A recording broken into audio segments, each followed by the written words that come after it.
Hello guys, welcome to हमारे YouTube channel. और आज के वीडियो में हम लोग बायोलॉजी के यानी बायोलॉजी के मोस्ट इंपॉर्टेंट वी क्वेश्चन यानी 25 प्रश्न को हम इस वीडियो में कवर करेंगे। तो आप लोग हमारे वीडियो में अंत तक बने रहिएगा।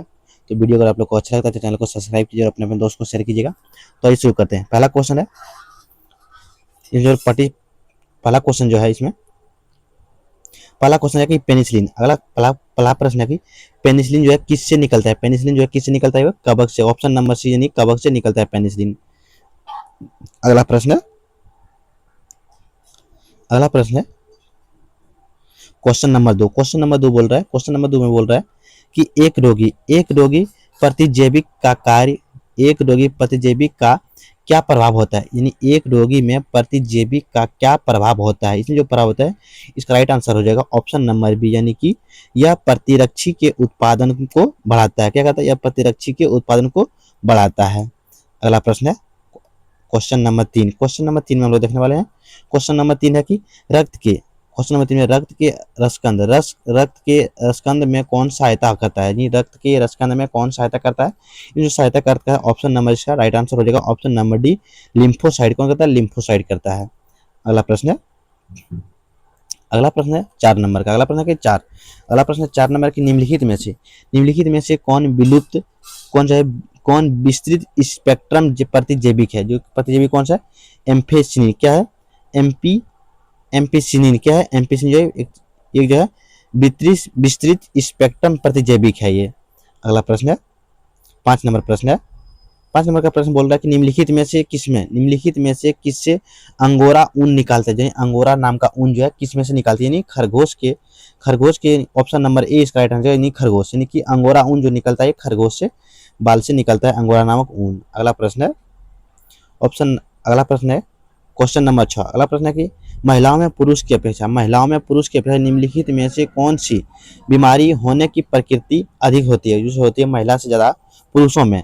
ये कौन होता है? यानी गठिया जो कि ठेवना में जो होता है, जो कि ठेवना जो है मुड़ने से वो आवाज करता है, उसे कहते हैं गठिया कहते हैं। अगला प्रश्न है प्रश्न संख्या 7 में बोल रहा है कि मानव शरीर में डिहाइड्रेशन निम्न में से पदार्थ। मानव शरीर में डिहाइड्रेशन निम्न पदार्थ की कमी के कारण होता है। जिससे होता है जल के कारण से डिहाइड्रेशन जो होता है, मानव शरीर में डिहाइड्रेशन जो होता है वो जल की कमी से। ऑप्शन नंबर डी हो जाएगा राइट आंसर। अगला प्रश्न है कि अगला प्रश्न 8 नंबर का है, बोल रहा है कि किसी वृक्ष की आयु निर्धारित निम्नलिखित में से किसके आधार पर किया जाता है। यानी किसी वृक्ष का जो आयु हम लोग पता लगाते हैं कैसे करते हैं? विकास बलय, यानी कि वृक्ष का जो वृक्ष ऐसे होता है ना गोल, तो उसमें से ऐसे बलय होता है, ऐसे करके यानी बलय करता है। उसे को हमको गिन के जैसे होगा 1 2 3 ऐसे करके उस बलय को गिन करके उसको पता लगा जाता है कि कितना मतलब पुराना ये वृक्ष है। इसका राइट आंसर हो जाएगा ऑप्शन नंबर सी हो जाएगा, यानी विकास को बलय को काउंटिंग करके।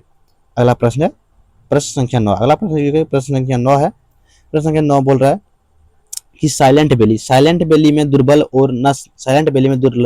दुर्लभ और नष्ट प्राय पशु कौन सा होता है? वो साइलेंट वैली में इसका राइट आंसर हो जाएगा ऑप्शन नंबर डी हो जाएगा, यानी शेर की पूछा जैसा मैक्यूओस होता है वो। अगला प्रश्न है कि 10 नंबर का है कि जंतुओं में वह एंजाइम प्रणाली नहीं होता है जिसके आधार पर वह डैश से ऊर्जा प्राप्त करता है। यानी जंतु में क्या है? जंतु में जो वसा, ऑप्शन नंबर सी यानी कि वसा के कारण जो ऊर्जा प्राप्त किया था, जंतु जब वसा से कारण जो ऊर्जा प्राप्त किया जाता है। अगला प्रश्न है 11 नंबर का प्रश्न है। 11 नंबर प्रश्न बोल रहा है कि एप्से स्टॉक्स द्वारा कौन सा रोग फैलता है। ये एप्से स्टॉक के द्वारा कौन सा रोग फैलता है? इसका जो राइट आंसर हो जाएगा ऑप्शन नंबर ए होता है वात स्थिव। क्या होता है? ऑप्शन नंबर ए यानी वात स्थिव के कारण फैलता है।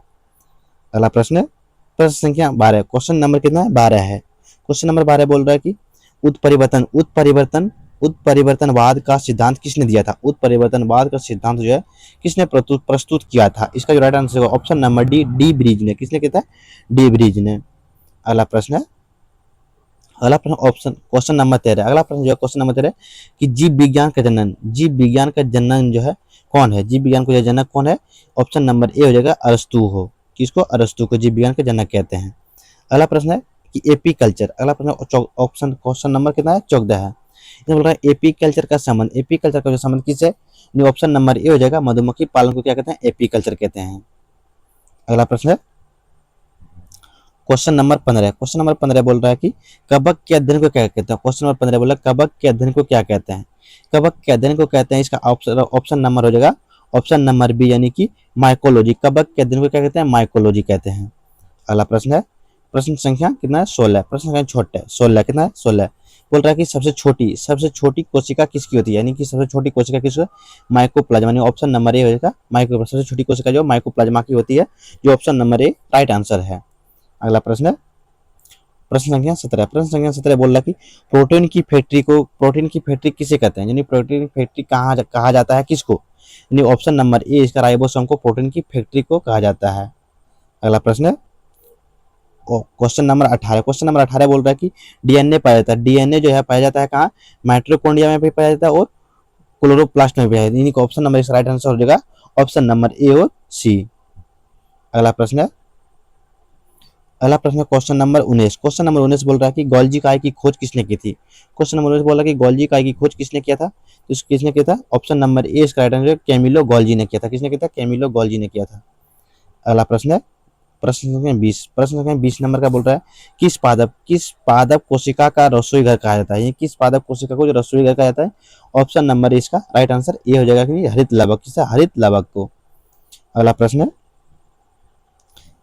है कि क्वेश्चन नंबर कितना है 21, क्वेश्चन नंबर कितना है, पत्तियों का हरा रंग किसके कारण होता है, पत्तियों का जो हरा रंग होता है वो ऑप्शन नंबर इसका हो जाएगा ऑप्शन नंबर सी हो जाएगा क्लोरोफिल के कारण, किससे, क्लोरोफिल के कारण। अगला प्रश्न है 22 नंबर का बोल रहा है कि चुकंदर का जो गाढ़ा रंग किसकी उपस्थिति के कारण होता है, बेटा डीन, किससे होता है, ऑप्शन नंबर ए यानी कि बेटा डीन के कारण चुकंदर का जो हल्का गाढ़ा रंग होता है। अगला प्रश्न संख्या 23, प्रश्न संख्या कितना नंबर है 23 नंबर बोल रहा है कि बंदरों में गुणसूत्र यानी कि क्रोमोसोम की संख्या कितनी होती है, बंदर में जो कितना है 21 जोड़ी होता है, कितना होता है 21 जोड़ी होता है। अगर संख्या में पूछेगा तो बंदर में संख्या की गुणसूत्र कितना, संख्या में पूछेगा ये बंदर में गुणसूत्र की संख्या पूरा 21 जोड़ा होता है, कितना होता है 21 जोड़ा होता है। अगला प्रश्न है प्रश्न संख्या 24, कितना प्रश्न संख्या 24 में बोल रहा है कि पादप कोशिका का आकार कैसा होता है, यानी पादप कोशिका का आकार कैसा होता है, ऑप्शन नंबर ए होता है कैसा होता है, आयताकार, कैसा होता है, आयताकार हो जाएगा। अगला प्रश्न है प्रश्न संख्या 25, यानी लास्ट क्वेश्चन है ये कि रानीखेत का संबंध किस बीमारी से है, यानी रानीखेत का संबंध किस बीमारी से है, इसका राइट आंसर जो ऑप्शन नंबर ए यानी मुर्गी से, किस होगा, मुर्गी से। तो वीडियो आप लोग को अच्छा लगता है तो चैनल को सब्सक्राइब कीजिएगा और अपने दोस्त को शेयर कीजिएगा। मिलेंगे तब तक के लिए नेक्स्ट वीडियो में। जय हिंद।